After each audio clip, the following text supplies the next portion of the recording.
하나님 감사합니다. 오늘도 시편 81편의 말씀을 통하여 하나님의 귀하신 뜻과 그 은혜를 우리가 받으며 그 말씀으로 승리하며 살아갈 수 있도록 주의 길로 갈 수 있도록 도와주시옵소서. 예수 그리스도의 이름으로 기도합니다. 아멘. 네, 오늘 하나님의 말씀은 시편 81편 10절 11절 말씀입니다. 나는 너를 애굽 땅에서 인도하여 낸 여호와 내 하나님이니 내 입을 크게 열라 내가 채우리라 하였으나 내 백성이 내 소리를 듣지 아니하며 이스라엘이 나를 원하지 아니하였도다. 아멘. 네, 오늘 말씀의 제목은 그들이 나를 원하지 않았도다 라는 제목으로 우리가 함께 말씀을 나누기를 원합니다. 오늘 본문인 시편 81편은요, 이스라엘의 위대한 구원 역사와 그 언약의 규례를 배경으로 하고 있습니다. 하나님께서는 이 절기마다 모인 백성들에게 애굽의 종되었던 자리에서 그들을 건져내신 구원의 은혜를 읊조리며 선포하며 기념하며 그것을 기억하게 하셨습니다. 그러나 하나님의 신실하신 그 사랑과 내 입을 크게 열라 내가 채우리라 이러한 약속을 주셨음에도 불구하고 이스라엘은 하나님의 음성을 거역하고 주님을 원하지 않는 완악함으로 반응했습니다. 오늘 선포되는 말씀을 통해 과거 이스라엘이 범했던 불순종의 죄를 거울 삼아서 우리의 영적 상태를 정직하게 돌이켜보고 오직 하나님의 말씀에 청종함으로써 반석에서 나오는 신령한 물과 그 은혜를 풍성히 누리는 여러분들이 되시기를 간절히 소망합니다. 오늘 이 시편 81편의 배경을 좀 보면요. 아삽의 시고요. 또한 이 시는 주요 절기에 낭독되었던 것으로 보입니다. 그래서 6월절이나 무교절, 6월절 무교절은 1월 14, 15일이니까요. 아비벌, 그리고 장막절, 초막절 또는 나팔절에 불렸던 것으로 보입니다. 그 내용을 좀 보면 출애굽 사건과 광야 시절에 여호와 하나님이 구원하시고 돌보셨던 것을 회고하면서 절기를 지키기 위해 모인 회중에게 하나님의 율례를 선포하고 있습니다. 구체적인 연대는 확정하기 어렵지만 광야에서 고난당할 때 그리고 시내산에서 율법이 주신 역사적 사실에 근거한 그 절기의 예배 자리에서 이 시편을 낭독한 것으로 보입니다. 전체적인 내용을 좀 보면요. 1절부터 16절 그 전체 내용 중에서 찬양으로서의 초청과 절기 준수의 명령을 하고 있죠. 시편 기자는 이스라엘의 능력이 되시는 하나님을 향해 기쁘게 노래하며 소고와 수금, 비파를 동원해 찬양하라고 촉구합니다. 특히 초하루와 보름달에 그러니까 15일을 얘기하는 거죠. 나팔을 불어 절기를 지킬 것을 명령하는데 이건 이제 나팔절, 티슈리월 1일, 7번째 달 1일을 얘기하는데 이날은 이제 새로운 해를 맞이해서 하나님 앞에 나팔을 부는 그 절기죠. 이러한 부분을 말씀하고 있습니다. 그리고 6절부터 7절은 출애굽의 구원 역사와 광야에서의 응답에 대해서 말씀을 하고 있죠. 하나님께서 친히 말씀하시기를 백성의 어깨에서 짐을 벗기시고 그의 손에서 광주리를 놓게 하셨다고 선포하고 계십니다. 고난의 자리에서 부르짖을 때 응답해 주셨다는 것을 말씀하고 계시는 거죠. 그리고 8절부터 10절은 오직 여호와만 섬기라는 언약적 명령을 하고 계세요. 하나님은 백성에게 내 말을 들으라고 권고하시면서 이스라엘 중에 다른 신을 두지 말며 이방 신에게 절하지 말라고 명령하고 계십니다. 11절, 12절은 백성의 불순종과 방임에 대한 심판, 방임의 심판을 하신다는 거예요. 그러니까 유기하신다는 거죠. 우리가 신학적 용어 중에서 유기하셨다라는 말이 있습니다. 그 말은 하나님께서 그들을 버리셨다는 내용이거든요. 그래서 하나님의 구원과 그 하나님의 명령에도 불구하고 이스라엘 백성은 하나님의 소리를 듣지 아니하며 여호와를 원하지 않았어요. 오늘 말씀의 제목처럼.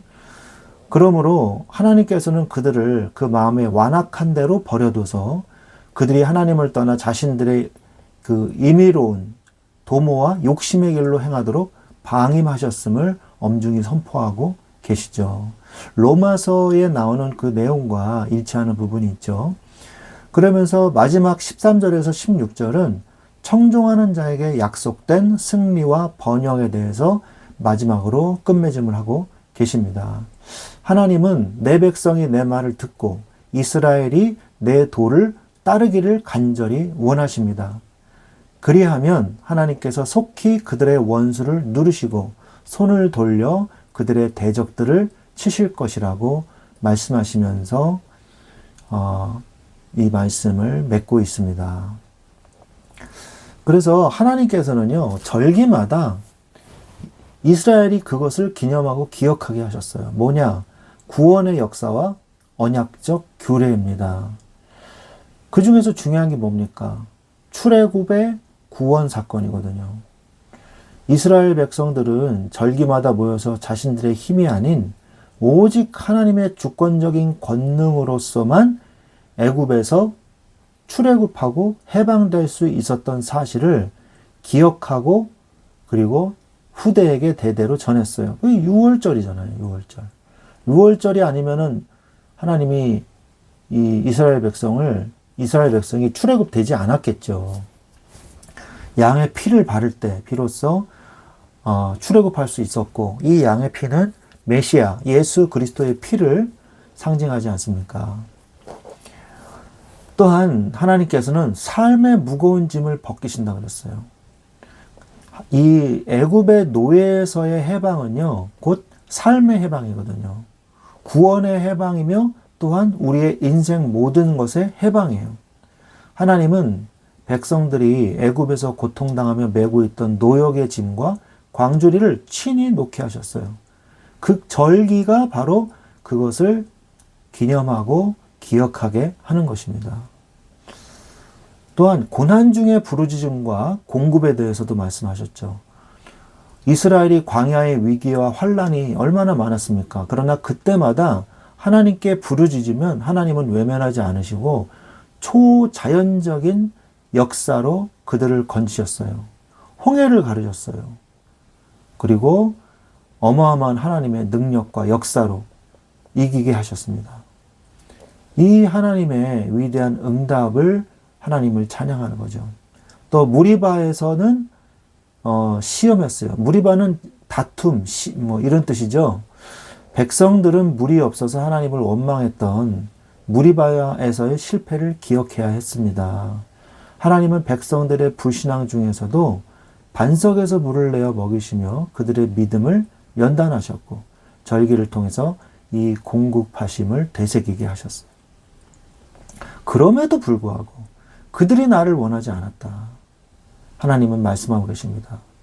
다른 신을 따르는 영적 간음을 서슴지 않았어요. 오직 여호와만 섬기라는 그 명령을 대놓고 어겼어요.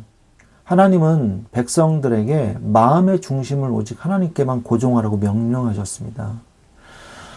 그러나 이스라엘 백성은요, 애굽의 노예에서의 그 근성을 버리지 못했고, 새로운 세대가 나타나서 신명기의 말씀을 받고 하나님을 오직 따르며 또 주님의 길을 갔지만 또 다시 타락했어요. 이게 사실은 우리 인간의 모습입니다. 끊임없이 타락을 하는 그 인간을 하나님은 포기하지 않으시고 그 인간의 반복되는 타락보다 더 큰 사랑으로 우리를 완벽하게 영원히 구원하신 것입니다. 그래서 우리는 뭘 해야 됩니까? 날마다 기념하고 날마다 지켜야 돼요. 이게 뭡니까? 예배예요. 그전에는 절기였으나 지금은 예배입니다. 공예배예요. 지금도 절기가 있긴 있죠. 뭐 대림절도 있고 고난주간도 있고 그죠? 부활절 주간도 있고 추수감사절도 있고 크리스마스도 있고 이제 다 그렇지 않습니까? 근데 또한 우리가 가장 중요한 거는 공예배예요. 주일날 주일을 지켜 예배하는 거예요.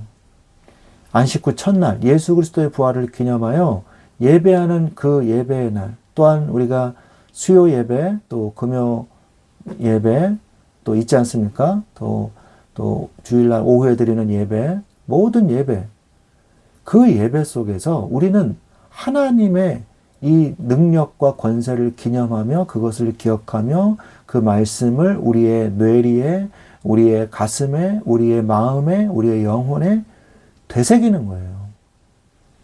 그래야지만, 그것을 기억해야지만 그 말씀의 능력으로, 말씀이 우리 마음속에 새겨짐으로 우리가 마음을 지키고 하나님의 말씀의 능력으로 우리가 세상을 그리스도인으로서 살 수 있는 것입니다. 하나님은 약속하셨어요. 81편 10절에 말씀하고 계시죠.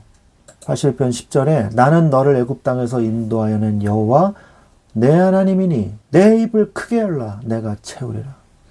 이 약속을 신실하게 믿으십시오. 어린아이와 같이 믿으세요. 우리가 하나님 앞에 입을 열 때 하나님이 채우실 것입니다. 하나님은 백성들을 버리시는 하나님이 아니에요. 약속으로 구원하시고 약속대로 보호하시고 구원하시고 은혜 주시는 하나님이십니다. 그러나 이들은, 이스라엘 백성은 어떻게 했어요? 청종치 아니했어요. 이스라엘 백성이 하나님이 주신 언약을 주셨음에도 불구하고 이것을 지키지 않았다라고 절기마다 선포하라는 거죠.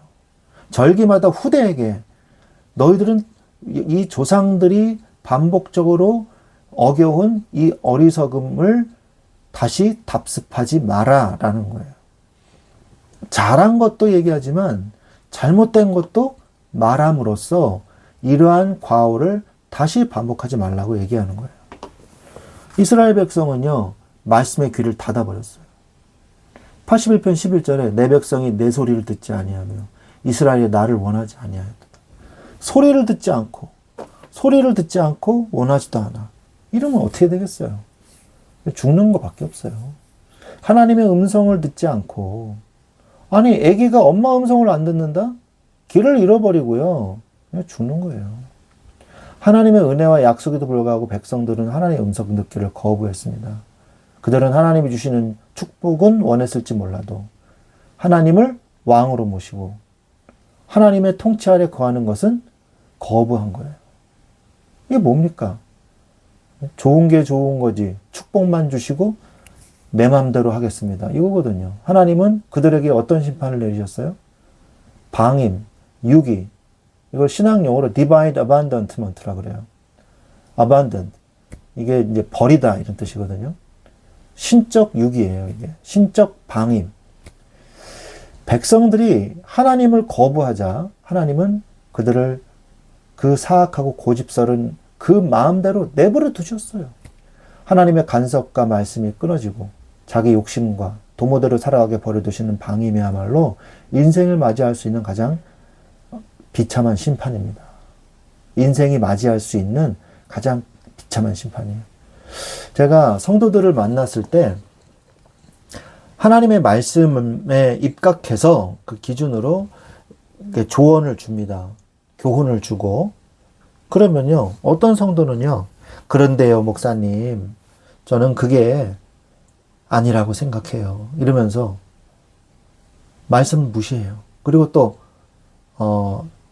맞죠. 맞는데, 네, 그런데 목사님은 세상을 잘 모르시네요. 이러면서 말을 또 무시해요.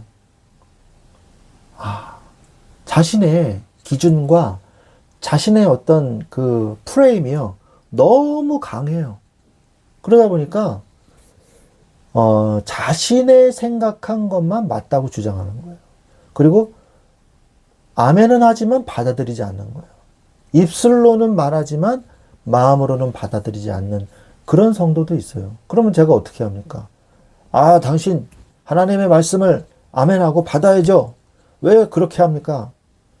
그러면은 그 성도가 네, 죄송합니다, 목사님. 하나님 말씀을 아멘하고 받겠습니다. 그럴 수 있을까요? 그런 성도는 없어요.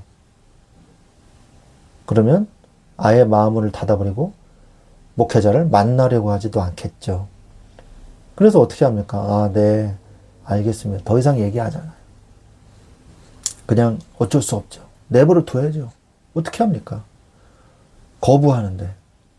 그걸 어떻게 예? 하나님의 말씀을 먹으세요! 하고 막 입을 벌려가지고 숟가락으로 집어넣습니까? 안 먹으려고, 하나님 말씀 안 먹으려고 그러면 내버려 둬야 돼요. 어쩔 수 없어요. 그러나, 불쌍한 마음을 가지고 그 성도를 위해서 기도는 해주죠. 하나님, 이 성도가 자신의 강한, 자신의 기준을 가지고 말씀을 거부하고 있는데 이것마저도 내려놓고 하나님의 말씀 앞에 홀로 서게 해 주십시오. 이렇게 기도하죠. 근데 그런 성도가요, 의외로 많다는 거예요. 여러분의 기준, 여러분의 인생의 그 프레임, 이거 내려놓으세요. 내려놓으시고요. 주의 종이, 제대로 된 주의 종이라면, 이상한 사람도 있지만, 주의 종 중에서 이상한 사람도 있습니다. 그런데, 제대로 된 목사님이라면요, 그 성도를 위해서 굉장히 기도하면서, 또, 말씀 속에서, 올바른 방향을 주려고 굉장히 사랑하는 마음으로 얘기해 주는 거예요. 그러면요, 그 말씀을 들어보셔야 돼요. 들어보고, 말씀에 입각하여, 맞을 때, 말씀대로 행하고, 아멘 하셔야 돼요. 정말 맞는 그 사랑하는 마음으로 주의 종이 말을 할 때는요, 그것이 그런가 하여 말씀으로 잘 들어야 됩니다. 그래서 그런 사람은요, 어쩔 수 없어요. 그냥 방임해야지. 내버려 둬야지. 어떻게 해요? 여러분, 그러한 상태까지는 가지 마십시오.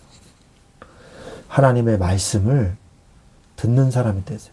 주의 종의 말씀을 무시하지 마세요. 성경적으로 맞는 이 교훈을 주고 조언을 주는 목사님이라면요, 순종하고 말씀을 들으세요. 정말 큰 응답을 받으실 겁니다. 우리가 이러한 방임의 심판 속에 들어가 있는 그들이 얼마나 고통을 받겠습니까, 나중에 후회하겠죠. 그러한 지경까지는 가지 말아야 돼요. 그래서 하나님은 뭐라고 말씀하십니까? 오늘 마지막에 내 백성아 내 말을 들어라. 이게 하나님의 음성이에요. 내 말을 제발 듣고 저주에서 고통에서 빠지지 마라. 하나님의 자녀가 먼저 들어야 할 게 뭡니까? 하나님의 말씀이에요. 이사야서 55장 이 3절 말씀에 하나님은 뭐라고 말씀하시냐? 너는 귀를 기울이고 내게로 나와 들으라. 그리하면 너희의 영혼이 살리라. 내가 너희를 위하여 영원한 언약을 맺으리니 곧 다윗에게 허락한 확실한 은혜니라. 너희 영혼이 살리라. 살아날 것이다. 귀를 기울여서 내게 나와서 들으라 이거예요. 성도의 영혼이 살고 회복된 유일한 비결은요, 영원한 언약이 되시는 하나님의 말씀에 먼저 귀를 기울여 듣는 거예요. 어떤 마음으로요? 겸손하고 경외하는 마음으로. 내 생각과 세상의 소리를 내려놔야 그게 들립니다. 그런데요, 목사님, 제 생각에는요, 이러면요, 들을 수가 없어요. 주의 말씀을 듣고 화답할 줄 알아야 돼요. 그게 뭐예요? 기도예요. 기도는 내 요구만 일방적으로 쏟아내는 게 기도가 아닙니다. 하나님 다다다다다다다 얘기하고 하나님 말씀에는 관심이 없어. 그럼 어떻게 됩니까? 그건 하나님을 동네 자판기처럼 생각하는 거예요. 내가 돈 넣었잖아요, 하나님. 내가 단추 눌렀잖아요. 응답해 주세요. 안 해줘? 야, 하나님 이럴 수 있어? 하나님한테 내가 속았구만. 이런 식으로 하면 안 되겠죠. 주님의 말씀을 듣고 그 말씀을 듣고 화답하는 것입니다. 기도는 내 요구대로 하는 게 아니라는 거예요. 주님의 얼굴을 구하며 화답하는 거룩한 소통을 하시기 바랍니다. 주의 말씀을 또한 선포하고 증인이 되십시오. 그게 전도예요. 들은 말씀을 내 안에만 가두지 말고 성령의 권능을 힘입어 세상 가운데 예수가 그리스도이심을 담대하게 선포하며 복음의 통로로 살아가는 증인의 삶이 성도의 사명입니다. 그러면 이제 말씀을 삶에서 실행해야 돼요. 하나님이 내 삶을 책임지십니다. 너희는 먼저 그의 나라와 의를 구하라. 그리하면 이 모든 것을 너에게 더하시리라 말씀하시지 않습니까? 말씀에 순종해서 내 뜻이 아닌 하나님의 나라와 그의 공의를 삶의 최우선순위로 두고 실행해 나갈 때 하나님께서는 우리의 모든 먹고 사는 문제를 책임지시고 우리의 인생을 책임지십니다. 또한 내가 만족하는 삶이 아니라 하나님이 만족하는 삶을 살아야 돼요. 내가 내 만족을 위해서 하나님을 믿는 게 아니에요. 착각하면 안 돼요. 하나님이 만족하시는 삶을 살아야 돼요. 갈라디아서 1장 10절에 내가 사람들에게 좋게 하랴. 하나님께 좋게 하랴. 사람들에게 기쁨을 구하랴. 내가 지금까지 사람들의 기쁨을 구하였다면 그리스도의 종이 아니니라 그랬어요. 내 눈에 보기 좋고 내 유익을 채우는 이기적인 만족의 삶은 버리십시오. 오직 나를 구원하신 하나님의 기쁨이 무엇인지 분별해서 주님을 만족시킬 때 반석의 꿀과 같은 참된 은혜가 임할 것입니다. 말씀을 맺겠습니다. 우리는 늘 구원의 은혜를 베푸시고 공급하시는 하나님을 기억해야 됩니다. 과거 이스라엘처럼 내 욕심에 눈이 멀어서 하나님의 소리를 듣지 않고 주님 자체를 원하지 않는 완악함의 자리에 머물러서는 안 됩니다. 가장 무서운 심판은요, 내 뜻대로 살도록 내버려 두시는 방임이에요. 영적 유기. 이제 우리를 하나님께서 인도하셔서 내 귀를 열어서 내 백성아 내 말을 들으라고 말씀하시는 그 하나님의 음성을 들을 줄 아는 자가 되어야 되겠습니다. 들은 말씀을 기도로 화답하고 전도로 선포하며 내 만족이 아닌 하나님의 만족을 위해 삶으로 실행해 나가는 그런 인생이 되시기 바랍니다. 그래서 대적을 물리치시고 우리의 삶을 가장 기름진 밀과 반석의 꿀로 흡족하게 채우시는 주님의 신실하신 축복을 날마다 누리시기를. 그래서 하나님의 뜻을 따라 하나님의 말씀을 따라 가장 행복한 삶을 사시기를 예수 그리스도의 이름으로 간절히 축원드립니다. 아멘.